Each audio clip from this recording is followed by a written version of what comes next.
बहू, यह मत भूलो कि भगवान सब देखता है।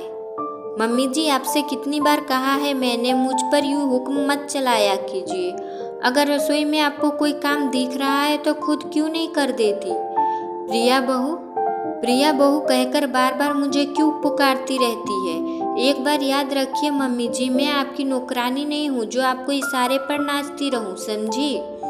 गुस्से में बोली प्रिया।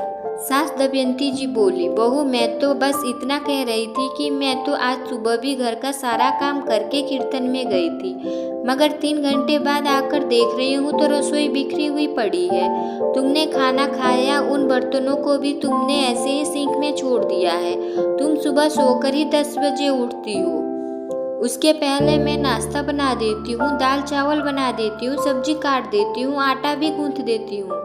तुम सिर्फ उठकर अपने लिए चाय बनाती हो। आज मुझे कीर्तन में जाना था, उसमें भी मैं आकर देखती हूँ कि मैं तो सब कुछ साफ करके गई थी, फिर रसोई इतनी गंदी कैसे पड़ी है? बस यही कहने तुम्हें आवाज़ दी, मगर उल्टा तुम मुझ पर ही भड़क रही हो। प्रिया बोली, मम्मी जी मुझसे यह घर के काम वाम नहीं होते, और आपको इतनी ही दिक्कत है तो जाकर कहीं और रहिए, यूँ बार बार मुझसे मत कहिए। वैसे भी मुझे आपकी कोई ज़रूरत नहीं है। इतने में ऑफिस से संजू आ गया। पति संजू को देखते ही प्रिया के तेवर ही बदल गए। प्रिया बोली, संजू आज आप जल्दी आ गए। आप और मम्मी जी बैठिए, मैं अभी आप दोनों के लिए चाय बना देती हूँ। प्रिया ने ऐसा पहली बार नहीं किया था। वह पति संजू के सामने ही दिखाती थी कि वही घर का सारा काम करती है। संजू भी तो हमेशा प्रिया के ही गुण गाता है, इसीलिए दमयंती जी चुप ही रहती थी। वे कभी संजू को नहीं बताती थी कि प्रिया उसके ऑफिस चले जाने के बाद सास दमयंती जी के से कैसा व्यवहार करती है।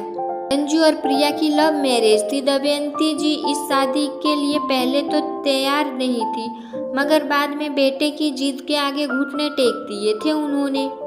संजू ने प्रिया से पहले ही कह दिया था कि उनकी माँ को संस्कारी बहू चाहिए, इसलिए प्रिया ने भी शुरुआती दिनों में तो खूब संस्कारी होने का दिखावा किया, मगर वो कहते हैं ना, कुत्ते के पूंछ हमेशा टेढ़ी ही होती है। धीरे धीरे उसने सास दमयंती जी को अपने असली रंग दिखाने शुरू कर दिए, मगर प्रिया अभी भी गिरगिट की तरह रंग बदल देती थी। पति संजू माँ की बहुत इज्जत करता था, वह बात प्रिया भली भांति जानती थी, इसलिए संजू के सामने ही बताती थी कि वह घर और सासू माँ का खूब अच्छे से ध्यान रखती है। रात को अपने कमरे में आते ही प्रिया संजू से बोली, आज तो बहुत थक गई हूँ संजू, पूरे दिन घर का काम करना पड़ता है। तुम्हारी माँ तो रोज भजन कीर्तन में चली जाती है और पीछे से मैं ही घर का सारा काम करती हूँ। देखो ना, फिर भी कभी उफ तक नहीं करती। संजू बोला, मुझे नाज है तुम पर प्रिया कि तुम मेरे घर को और मेरी माँ को इतना अच्छे से संभालती हो, वरना ना जाने आजकल लड़कियों को क्या हो गया है। सास ससुर की सेवा तो दूर की बात है, घर के एक काम भी नहीं होता इनसे। मेरा दोस्त राकेश तो बेचारा शादी करके फंस गया, कह रहा था उसकी पत्नी उसकी माँ को बहुत त्रास देती है।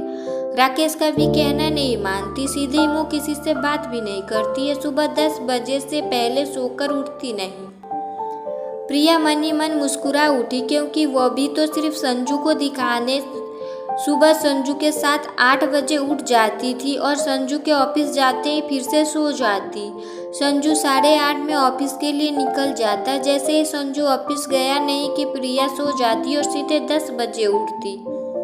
दमयंती जी संजू का सुबह का नाश्ता, चाय और टिफिन सब तैयार रखती। प्रिया बना बनाया हुआ नाश्ता और चाय अपने पति को हर सुबह यूं प्यार से देती जैसे उसी ने सब बनाया हो।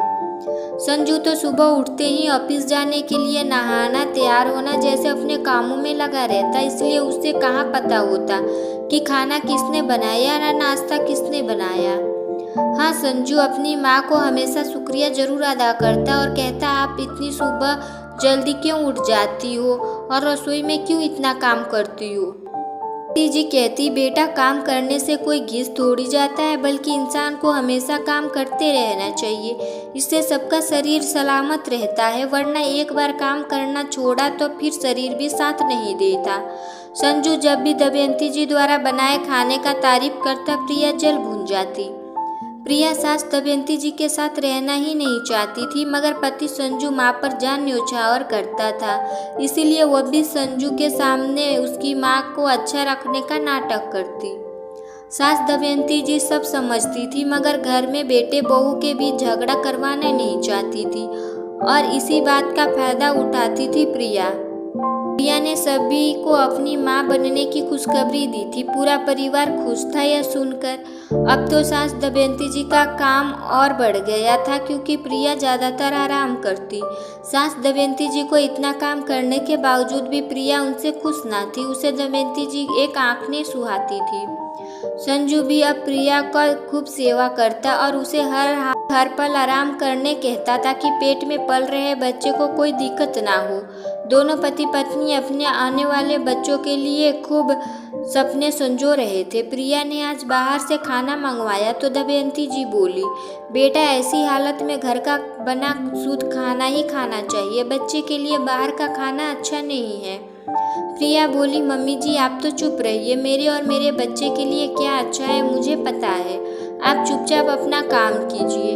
दमयंती जी बोली, बेटा कभी हम बूढ़ों का बात भी सुन लिया करो, हमारा तजुर्बा कभी गलत नहीं होता।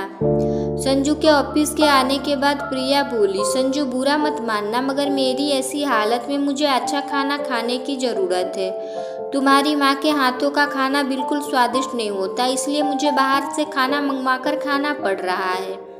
इसलिए मैं कह रही थी कि क्यों ना हम एक कुक रख दे, ताकि मुझे और मेरे आने वाले बच्चों को पौष्टिक खाना मिल सके। संजू बोला, ठीक है, कुक रखने का क्या बुराई है, रख लो। दिन प्रिया ने अपनी सहेली से बात करके उसके घर में जो कुक आती थी उसी को खाना बनाने अपने घर रख दिया। दमयंती जी संजू से बोली, बेटा मैं दोनों समय का खाना बना तो रही थी, फिर कुक की क्या ज़रूरत थी। संजू बोला, मम्मी प्रिया को खाने का कुछ स्वाद ही नहीं लग रहा है, इसीलिए उसने कुक को रखा है। अच्छा है ना, आपको भी आराम मिलेगा। दमयंती जी उदास होते हुए बोली, बेटा मुझे तो वैसे भी काम करना पसंद है, कुक को रखकर तुम लोगों ने मुझसे मेरा काम ही छीन लिया। संजू बोला, मम्मी उदास क्यों हो रही हो, आप बताती रहना कि किस तरह कौन से खाने में क्या डालना है। अब रोज सुबह शाम कुक खाना बनाने आती। अतंत दमयंती जी भी रसोई में आकर देखती और कुक को कुछ न कुछ बताती। प्रिया ने जब सास दमयंती जी को रसोई में कुक का इंस्ट्रक्शन देते देखा तो बोली, मम्मी जी यह कुक आपसे कोई गुना अच्छा खाना बनाती है, इसीलिए आपको रसोई में आकर उसे बताने की कोई ज़रूरत नहीं है। बेहतर होगा आप पूरे दिन अपने कमरे में रहें और खाना खाते समय अपना खाना लेने आ जाए, बाकी घर के कामों में दखल अंदाजी करना बंद कर दीजिए। हमें पता है हमारा घर हमें किस तरह से संभालना है। कुक के सामने अपनी इतनी बेइज्जती दमयंती जी को बहुत बुरी लगी। वे रसोई से निकल रही थी कि प्रिया बोली, वह इस बुढ़िया का चेहरा देखती हूँ तो पूरा दिन खराब हो जाता है। दमयंती जी अपने कमरे में आकर रो पड़ी। प्रिया ने अपनी पूरी गर्भावस्था के दौरान दमयंती जी से सीधे मुंह बात तक नहीं की, उल्टा खरी खोटी सुनाने को कोई कसर नहीं छोड़ी। दमयंती जी हर बार खून के आंसू पी जाती। संजू भी ज़्यादातर प्रिया का ही साथ देने लगा था। उसे लगने लगा था कि मम्मी का दिमाग बुढ़ापे की वजह से सठियाने लगा है। उसकी एक वजह यह भी थी कि प्रिया का हर बार संजू के दिमाग में दमयंती के खिलाफ बातें भरना। संजू भी दमयंती जी के बात में झिड़कने लगा था। अब दमयंती जी अपने आप बिल्कुल अकेले समझने लगी थी। प्रिया ने एक प्यारे से बेटे को जन्म दिया। अब तो प्रिया रात दिन अपने बेटे को लाड दुलार में व्यस्त रहने लगी। दमयंती जी थोड़ा भी अपने पोते को खिलाने आती तो प्रिया उन्हें अपने बेटे के पास भी नहीं आने देती। प्रिया ने बड़े प्यार से अपने बेटे का नाम सोनू रखा। एक दिन सोनू खेल रहा था, दमयंती जी उसे उठाने गई तो प्रिया चिल्लाकर बोली, अपने हाथ धोए थे, आपको शायद पता नहीं इन हाथों में कितने कीटाणु होते हैं। दमयंती जी बोली, बहू मैंने हाथ धोए हुए हैं, इसलिए ही सोनू उठा रही थी। प्रिया बोली, आप वापस मेरे सामने हाथ धोकर आइए, फिर आप सोनू को उठा सकती है। दमयंती जी प्रिया का यह असामान्य व्यवहार झेलते झेलते तंग आ चुकी थी। अब तो संजू भी उसे सीधे मुंह बात नहीं करता था। दमयंती जी बोली, बहू मत भूलो कि भगवान सब देखता है, आज तुम मेरे साथ जो कर रही हो, कल के तुम्हारे साथ भी यही सब होगा। प्रिया हंसने लगी और बोली, मम्मी जी आप मेरे बारे में इतना मत सोचिए, हो सके तो मुझे शांति से जीने दीजिए। अपने कमरे में पड़ी रहिए, मेरे बेटे को छूने की कोशिश भी मत कीजिए। दमयंती जी अब अपने कमरे से ज़्यादा निकलने भी नहीं थी, क्योंकि वो जानती थी रोज रोज के तानों से बेहतर है कि वो भी अपने कमरे तक ही सीमित रहे। वे जान चुकी थी कि अब घर में किसी को उनकी ज़रूरत नहीं है। धीरे धीरे सोनू बड़े होते जा रहा था।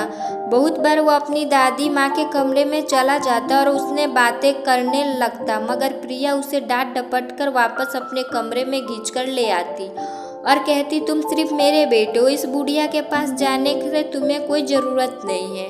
अकेले कमरे में दमयंती जी का भी दम घुटने लगा था। गांव से बार बार बुलावा आने के कारण दमयंती जी को गांव जाना ही उचित लगा। संजू और प्रिया ने दमयंती जी को रोकने की कोशिश भी नहीं की। संजू को भी अपनी पत्नी के बातें को सही लगती, इसलिए वह भी अपनी माँ से एक शब्द ना बोला। दमयंती जी ने सोनू को प्यार करना चाहा, मगर उन्हें प्रिया के बातें याद आ गई और वो गांव के लिए रवाना हो गई। प्रिया उनके जाने के बाद बोली, अच्छा हुआ भला टली। अब संजू और प्रिया सोनू के साथ मजे में रहने लगे और वहाँ गांव में दमयंती जी अपने पुराने से मकान में जाकर बस गई। शहर से ना कभी संजू और प्रिया उन्हें फ़ोन करते और ना ही कभी दमयंती जी बेटे बहू को फ़ोन लगाती। दमयंती जी ने इस उम्र में अचार बनाकर बेचना शुरू कर दिया ताकि वो अपने खाने पीने के पैसे निकाल सके, क्योंकि बेटे बहू ने तो हाथ में ज़्यादा पैसे तक नहीं दिए थे। 3 महीने साल गुजर गए। वहाँ सोनू जवान हो चला था, उसकी शादी की उम्र हो गई थी। अपनी दादी के कमरे को यूं खाली पड़ा देख उसे बचपन की याद जब जहन में आती तो वह अपनी मम्मी प्रिया से पूछता, मम्मी ये जो खाली कमरा है जहाँ दादी रहती थी अब कहाँ है? अब वे यहाँ क्यों नहीं रहती? वे मुझे बहुत प्यार करती थी। प्रिया कहती, बेटा तुम्हारी दादी ने मुझ पर बहुत अत्याचार किया, हमेशा आराम करती रहती, मुझसे घर का सारा काम करवाती। तुम्हें याद नहीं कैसे इस कमरे से बाहर तक नहीं आती थी और मैं दिन भर रसोई में खटती रहती। इसीलिए मैं चाहती हूँ कि तुम आइंदा से कभी इस घर में उनका नाम ना लो। सोनू बोला, मम्मी जिस औरत ने मेरी माँ को परेशान किया हो उस औरत से मेरा कोई वास्ता नहीं। इस तरह प्रिया ने सोनू को भी अपने वश में कर लिया था। सोनू ने भी दादी के बारे में पूछना बंद कर दिया था। दमयंती जी गांव में सोचती रहती, अब तो पोता सोनू भी बड़ा हो गया होगा, काश मैं कभी सोनू से मिल। दमयंती जी भी बेटे बहू को पैसों की मोहताज नहीं रही थी। वह आत्मनिर्भर तो बन चुकी थी, साथ साथ बेटे बहू को भी कभी याद भी नहीं करती थी। प्रिया सोनू के लिए लड़की देखने लगी, तब किसी परिवार के रिश्तेदार ने लड़की रोमा का रिश्ता सुझाया। रोमा की तस्वीर देखी तो घर में सभी लड़की ने तुरंत पसंद आ। रोमा गांव की थी, मगर पढ़ी लिखी और बहुत होशियार थी।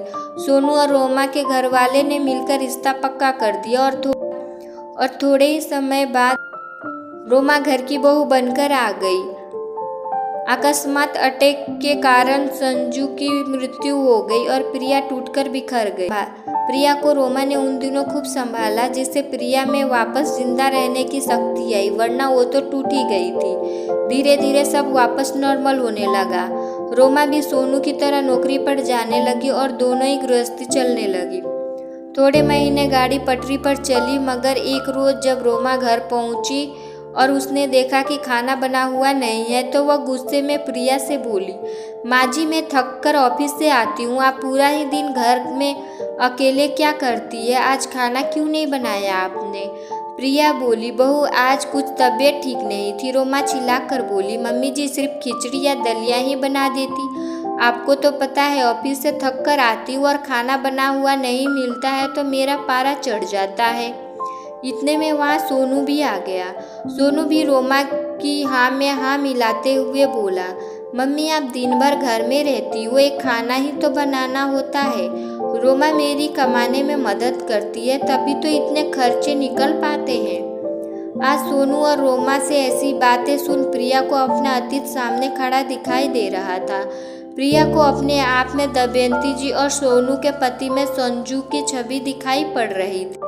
मानो दूर से दमयंती जी यही दोहरा रही थी, बहू यह मत भूलो कि भगवान सब देखता है।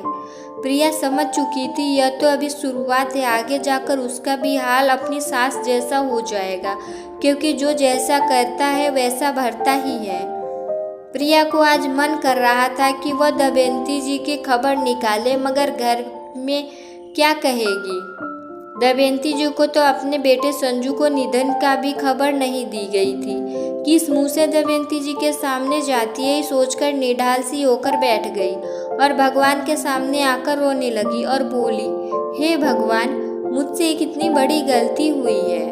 मैंने माँ समान सास को बिल्कुल इज्जत नहीं दी, इसीलिए शायद मुझे भी ऐसे दिन देखने पड़ेंगे जो मेरी सास ने देखे होंगे। हे भगवान, मुझे भी उठा ले, क्योंकि मुझसे तो इतनी शक्ति भी नहीं कि यह कहर सहन कर पाऊं। प्रिया फुट फुट कर रो रही थी। किसी ने सच कहा है, कर्म बहुत ध्यान से करो, क्योंकि जो जैसा करता है वैसे भरता ही है, क्योंकि भगवान सब देख रहा है। आपको ये कहानी कैसी लगी? आप अपनी राय मुझे कमेंट बॉक्स में ज़रूर दीजिएगा। कहानी पसंद आए तो लाइक, शेयर, सब्सक्राइब कर दीजिएगा। मिलते हैं अगली कहानी में। Thank you for watching video.